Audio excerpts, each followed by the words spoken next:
April 1943. The North Atlantic heaves under a cold iron-gray sky. Wind lashes white spray across the decks of German U-boats cruising on the surface. Their diesel engines rumble in rhythm. 8 dark silhouettes cutting through the waves in tight formation. This is a wolfpack. The pride of Admiral Karl Donitz's strategy, hunting Allied convoys in the mid-ocean gap. On the bridge of the lead submarine, the convoy commander scans the horizon. The men believe they are safe here. Beyond the reach of short-range Allied aircraft, only destroyers and corvettes pose a threat. Against them, the wolfpack has teeth. But on this morning, the ocean holds a secret. High above the cloud layer, consolidated B-24 Liberators sweep the sea lanes, their long wings carrying them deep into what the Germans once called airless ocean. Each plane carries radar, depth charges, and heavy machine guns, the nemesis of submarines. Suddenly, black specks pierce the sky. Engines roar, growing louder, descending fast. The U-boats scramble. Orders are shouted, hatches slam. Some attempt to dive.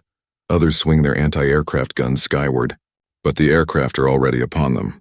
Tracer fire rakes the decks. Explosions churn the sea. In less than 15 minutes, the wolfpack is annihilated. All 8 U-boats lost in a storm of fire and steel. For the commander, it is not just the loss of machines. It is the collapse of everything he believed was secure. But how could this moment of destruction come to pass? To understand how 8 German U-boats could be lost in just 15 minutes, we must step back into the broader struggle of the Battle of the Atlantic. When war broke out in September 1939, Adolf Hitler's Kriegsmarine was far smaller than the mighty Royal Navy. On the surface, Britain maintained superiority. But below the waves, Germany possessed a weapon capable of strangling an island nation dependent on imports, the U-boat. These submarines were the brainchild of Admiral Karl Donitz. A First World War U-boat veteran, he envisioned the use of wolfpacks, groups of submarines working together to overwhelm convoy defenses. Operating on the surface at night, they could travel faster than submerged, coordinate attacks, and scatter Allied shipping with torpedoes. It was a strategy built on surprise, discipline, and sheer aggression. The early years of the war validated Donitz's vision.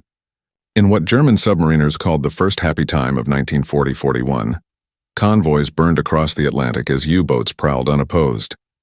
Britain teetered on the edge of starvation. At its height, over 700,000 tons of Allied shipping was sunk in a single month. Each torpedo strike represented food, fuel, and weapons denied to the Allied war effort. But there was a limitation. U-boats were most vulnerable on the surface, where they needed to recharge batteries and cover long distances. While they could dive to evade detection, underwater speed was slow and endurance was short. This meant that every submarine, no matter how lethal, relied on the assumption of a safe transit zone, areas where Allied aircraft could not reach. That zone was the mid-Atlantic gap. It stretched like a lifeline across the ocean, a void beyond the reach of Britain's coastal aircraft and America's East Coast patrols. For years, this gap gave wolfpacks the freedom to assemble and strike with deadly effect. By 1942, the campaign reached its climax. As the United States entered the war, German U-boats extended their reach to the American coastline, where poorly defended shipping became easy prey. Known to U-boat crews as the Second Happy Time, it saw tankers and merchant ships blazing within sight of American shores. German propaganda trumpeted these victories, and U-boat commanders became celebrated heroes. Yet beneath the triumph lay a dangerous arrogance. Donitz pushed more boats into the Atlantic, confident that wolfpacks could break Allied supply lines. The Kriegsmarine commissioned Type 7 and Type 9 submarines at record pace, flooding the seas with new crews. By mid-1942, nearly 300 U-boats were at sea, threatening Britain's survival. But even as the Germans tightened their grip, the Allies were preparing a response. Technology and industry, the very strengths that had doomed Germany in the First World War, were about to turn the tide again. The Allies knew that if they could close the air gap over the Atlantic, the wolfpacks would lose their sanctuary, and so the contest shifted from the torpedo tubes of submarines to the assembly lines of factories, the laboratories of engineers, and the airfields of America and Britain. By early 1943, the Battle of the Atlantic stood at a knife's edge. Germany still held the advantage at sea, but Allied innovations were converging rapidly. The very survival of Britain and with it the possibility of launching an invasion of Nazi-occupied Europe, depended on whether convoys could survive the journey. It was in this fragile balance that the events of one spring day, when a convoy commander lost all 8 of his U-boats in Night-Ost, 15 minutes when would unfold. The wolfpacks had thrived in the mid-Atlantic gap because it represented freedom. It was the one stretch of ocean too far for Allied aircraft, a sanctuary where German submarines could gather, refuel, and strike. But by late 1942, that sanctuary was vanishing. The weapon that closed the gap was the consolidated B-24 Liberator. With its immense range and over 2,000 miles, it could patrol waters that had once been beyond the reach of land-based aircraft. By early 1943, squadrons of Liberators were being deployed to Britain, Iceland, Newfoundland, and the Azores, pushing Allied eyes and guns deeper into the Atlantic. Yet the Liberator was more than just long wings and extra fuel tanks. It carried the cutting edge of wartime technology. On its nose and belly sat air-to-surface vessel, ASV radar, capable of detecting the periscope or conning tower of a submarine even at night. Beneath its fuselage, engineers mounted the new Lee light, a powerful searchlight that could suddenly illuminate a U-boat caught on the surface in the dark. With depth charges slung under its wings and machine guns bristling from turrets, the B-24 was a hunter built for the Atlantic battlefield. German commanders recognized the danger.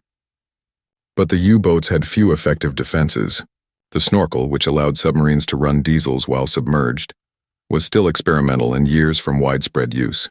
Instead, Dönitz ordered boats to mount heavier anti-aircraft guns, hoping that U-boat crews could fight back against aircraft.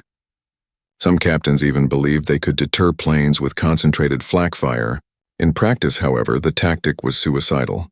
A surfaced submarine, even bristling with guns, remained a fragile target against an aircraft diving from the clouds at over 200 miles per hour. The Germans still trusted in wolfpack tactics. Boats operated in groups of 6 to 10, radioing one another to coordinate attacks on convoys. But the very radio signals that enabled these attacks became their undoing. Allied intelligence had grown adept at triangulating transmissions, while Bletchley Park's codebreakers steadily unraveled German naval enigma. With every intercepted message, the Allies knew not just where the wolfpacks gathered, but when they were most vulnerable. By early 1943, the Battle of the Atlantic was shifting rapidly. Allied shipyards were producing Liberty ships faster than U-boats could sink them. Escort carriers and long-range destroyers tightened the defenses of convoys. Air patrols extended deeper into the Atlantic. And now, with the Liberator, the last safe haven of the U-boats and the air gap was closing.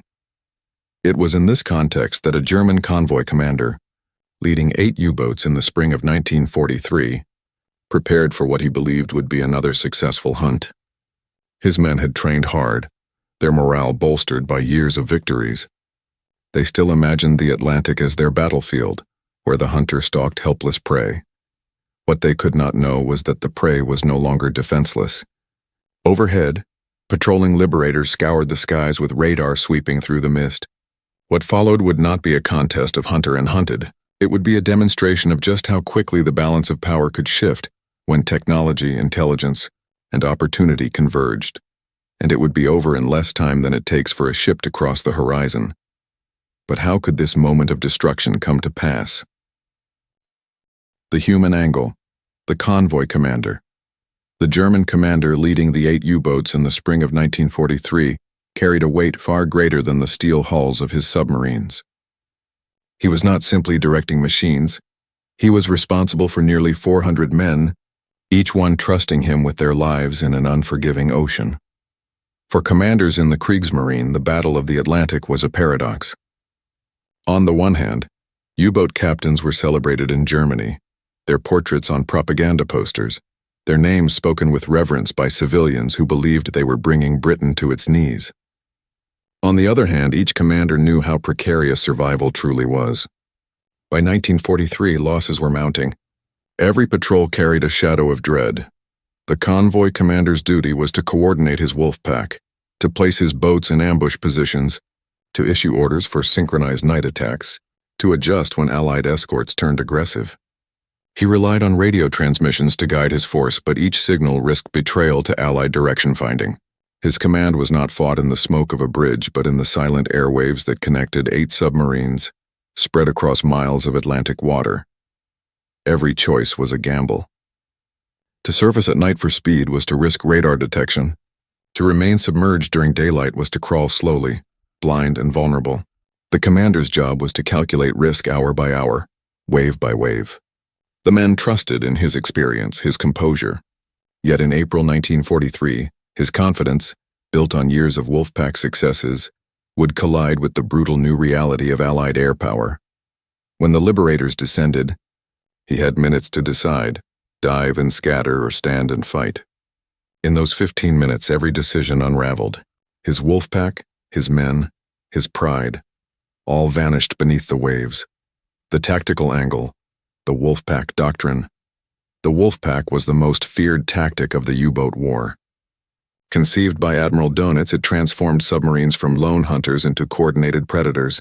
Instead of one U-boat attacking a convoy, a dozen could converge at once, overwhelming escorts and sending torpedoes in from every direction.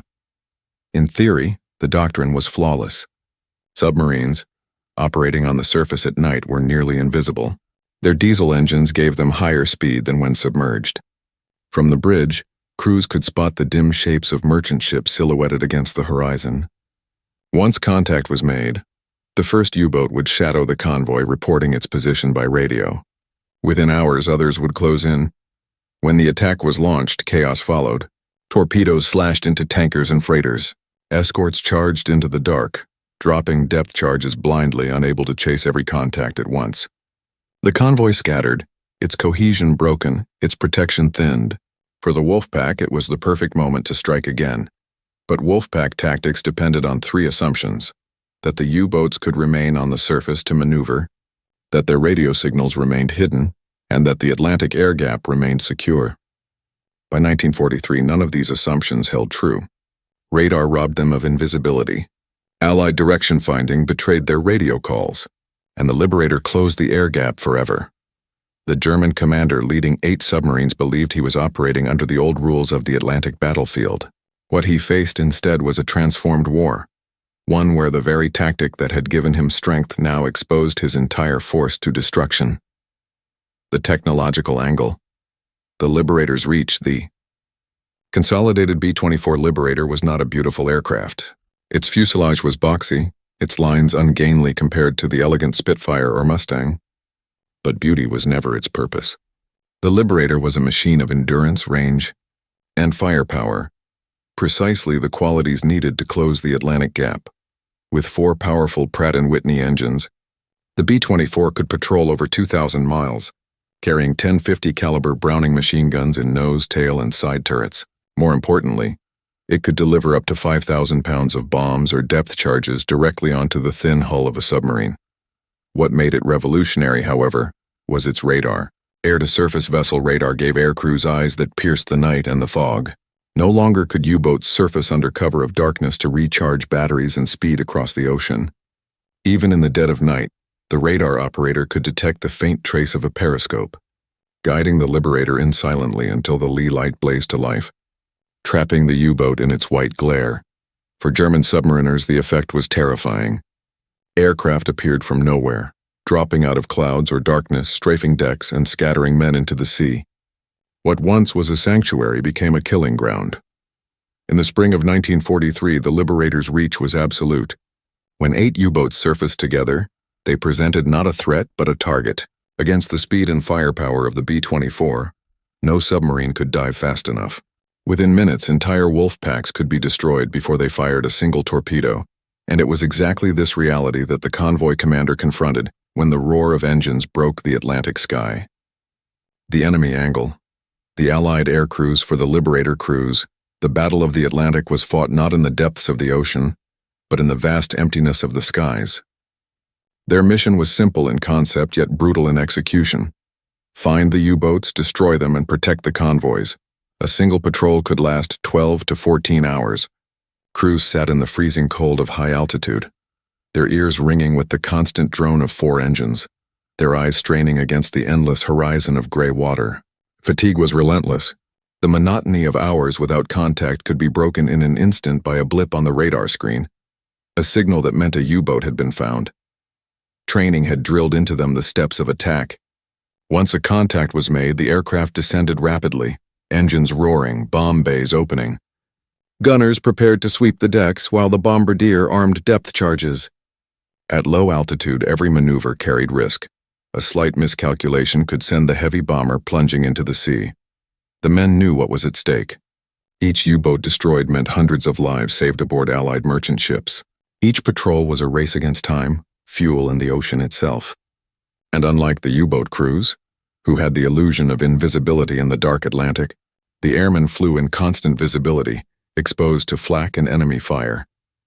When 8 U-boats surfaced together, it was not an opportunity that air crews could ignore. For them, it was the moment their endless hours of patrol had prepared them for. A chance to strike a decisive blow, to erase an entire wolfpack in minutes. The moral and strategic angle, the ethics of air attacks, the sinking of U-boats from the air carried a moral dimension that haunted both sides of the Atlantic War. For German submariners, the surface of the ocean was their only refuge from the suffocating confinement below.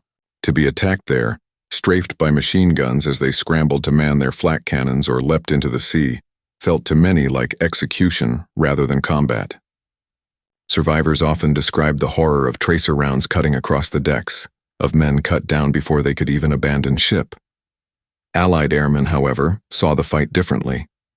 They knew that each submarine represented a direct threat to merchant sailors, men without weapons, often without escort, carrying food and fuel essential for survival.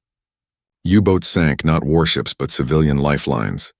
The orders given to air crews were clear: neutralize the enemy completely, because any hesitation might allow a submarine to dive and strike again. Strategically, the ruthlessness was unavoidable. A single spared U-boat could return to sea, torpedo a tanker, and starve Britain of oil. In this brutal logic, mercy meant weakness, and weakness meant defeat. Still, the controversy lingered. Reports circulated of submariners being strafed in lifeboats or swimming in the oil-stained Atlantic, raising questions about the limits of warfare. Some Allied commanders insisted that once a U-boat was sunk, attacks should cease.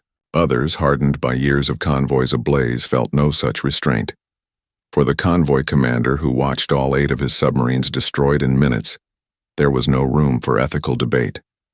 His wolfpack did not survive long enough for such questions to matter. But the moral shadow of air warfare remained a defining part of the Battle of the Atlantic. But how could this moment of destruction come to pass? The psychological angle: collapse of U-boat morale. For years, German U-boat crews had believed themselves the hunters of the Atlantic. They had been the predators striking unseen, watching convoys scatter in panic. But by 1943, that illusion was disintegrating. Every patrol brought new dangers. Radar found them at night.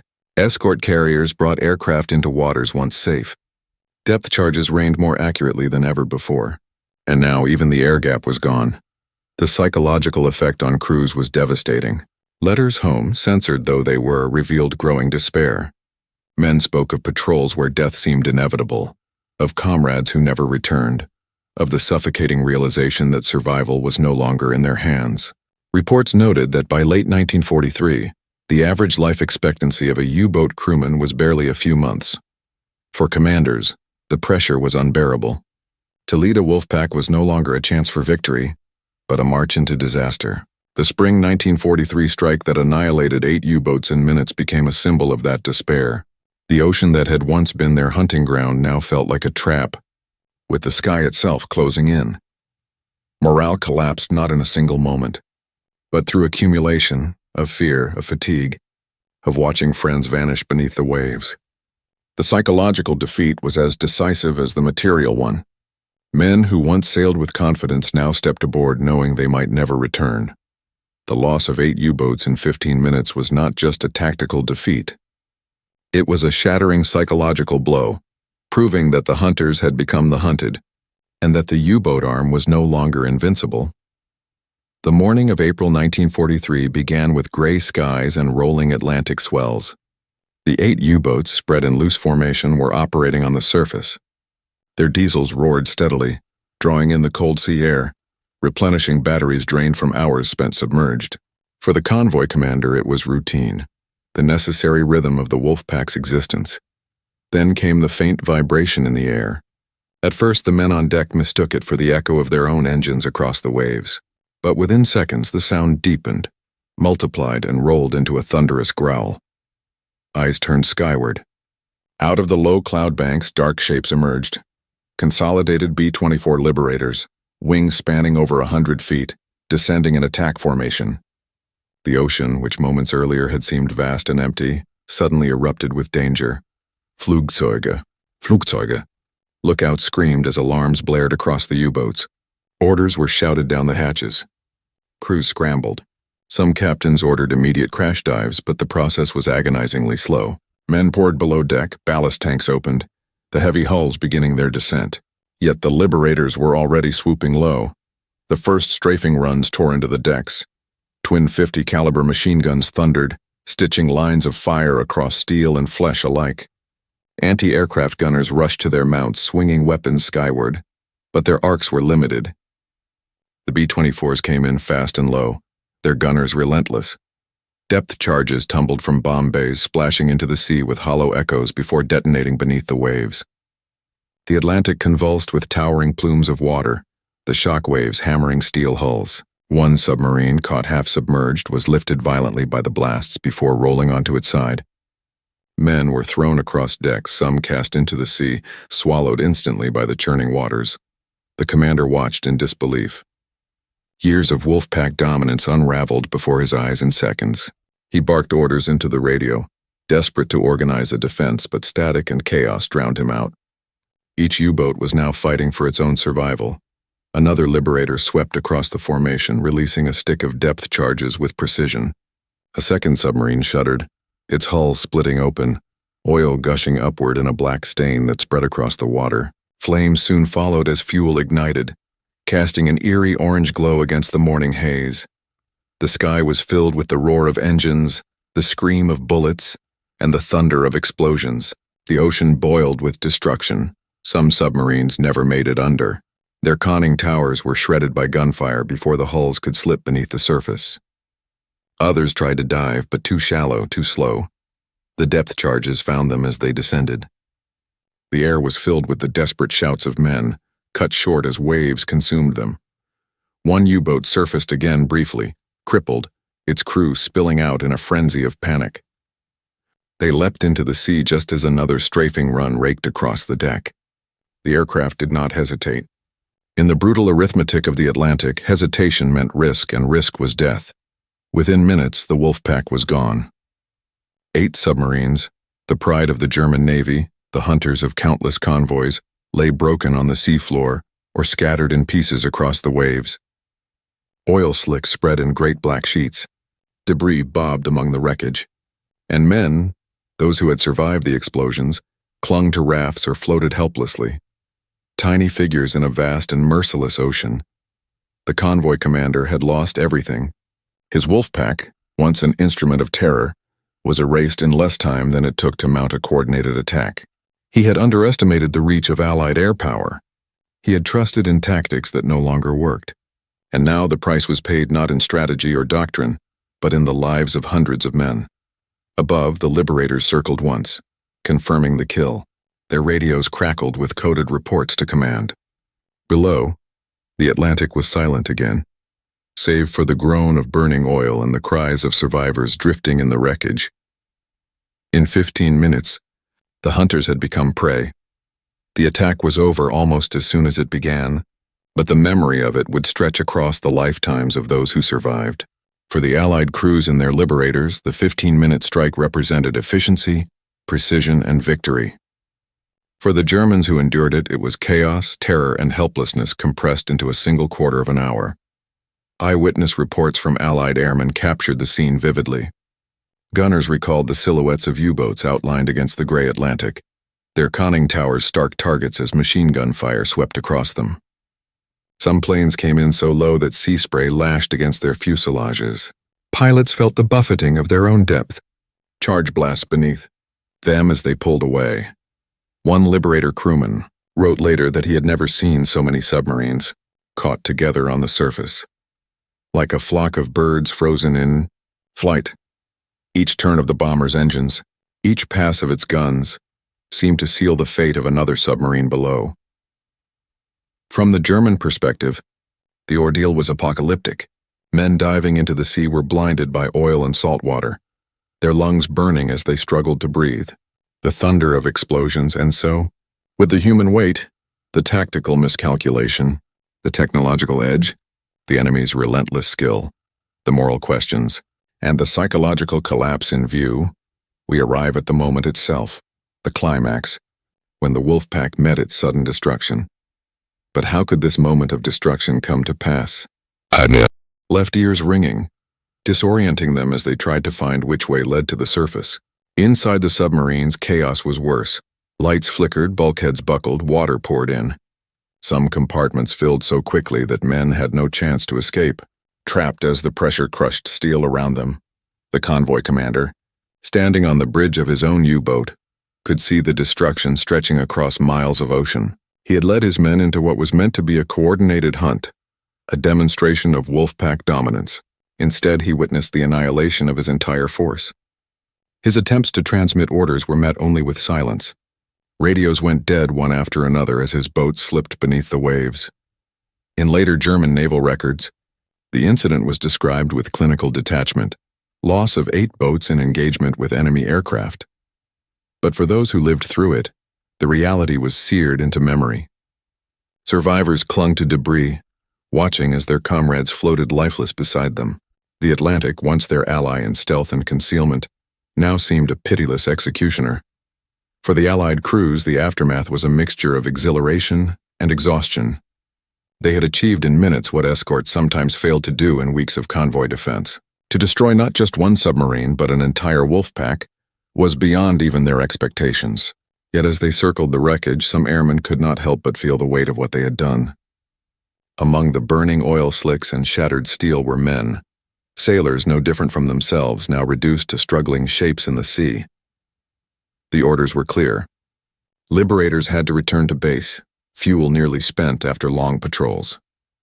Rescue was not their mission. Survivors of the wolfpack were left to the mercy of the ocean, a grim fate as cold water sapped strength from their bodies. Few would live to tell the tale. In tactical terms, the engagement lasted 15 minutes. In human terms, it was an eternity. Every second had carried with it a choice, a fear, a scream, a death.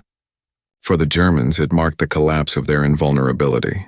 For the Allies, it was proof that the tide had turned. And for the commander who had watched his wolfpack die around him, it was the end of belief. Belief in the Atlantic as a sanctuary, belief in wolfpack tactics as unbreakable, belief in the idea that Germany could strangle Britain with submarines alone. The Battle of the Atlantic would rage on for 2 more years. But from this day in 1943, its outcome was already shifting. What came next was not just the loss of boats or men, but the unraveling of a strategy that had once threatened to starve a nation. The consequences of those 15 minutes would echo across the entire course of the war. The wreckage of the wolfpack drifted slowly across the Atlantic, carried by wind and current, a grim testament to the violence that had unfolded. Oil slicks spread for miles, staining the waves with a rainbow sheen that clung to seabirds and driftwood. Charred timbers and fragments of conning towers bobbed up and down with the swell. Beneath the surface lay the broken hulks of 8 U-boats, steel coffins settling into the cold depths. For the Germans, the news of the disaster reached naval headquarters in France with devastating speed. Admiral Karl Dönitz, commander of the U-boat arm, had built his strategy around wolfpacks. Their coordinated attacks had once threatened Britain with strangulation, sinking merchant ships faster than they could be replaced. But the destruction of 8 boats in a single engagement was unprecedented. Not only was it a crippling tactical blow, it was a psychological shock to a service that had prided itself on resilience and stealth. Dönitz reportedly reacted with both fury and disbelief. In his war diary, he admitted that the enemy's air-sea cooperation had reached a level that made large wolfpack operations increasingly untenable. It was no longer possible to mass submarines without inviting catastrophe. This realization marked a turning point in German naval doctrine. The loss also struck at the morale of U-boat crews.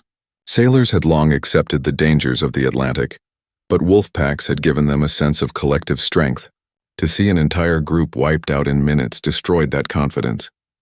Survivors who were rescued days later by other U-boats spoke of sheer terror, of watching comrades slaughtered without the chance to fight back. Stories spread quickly through the ranks, and with them came a chilling new understanding. The ocean was no longer theirs. For the Allies, the victory was celebrated as proof that the tide of the Battle of the Atlantic was turning irreversibly. Intelligence officers in London compiled the reports with satisfaction. The destruction of 8 submarines meant not only the loss of hundreds of trained sailors, but also a blow to German confidence. Churchill, who had once declared the U-boat menace as the greatest threat to Britain's survival, now saw evidence that the menace could be defeated. Newspapers in Britain and America, though constrained by censorship, hinted at a major success by Allied air patrols. The public was not told the full scale of the destruction, but morale nonetheless lifted. Convoys would sail with greater assurance, knowing that aircraft like the Liberator had become their guardians in the vast Atlantic expanse. The tactical lessons were clear. Air coverage was decisive.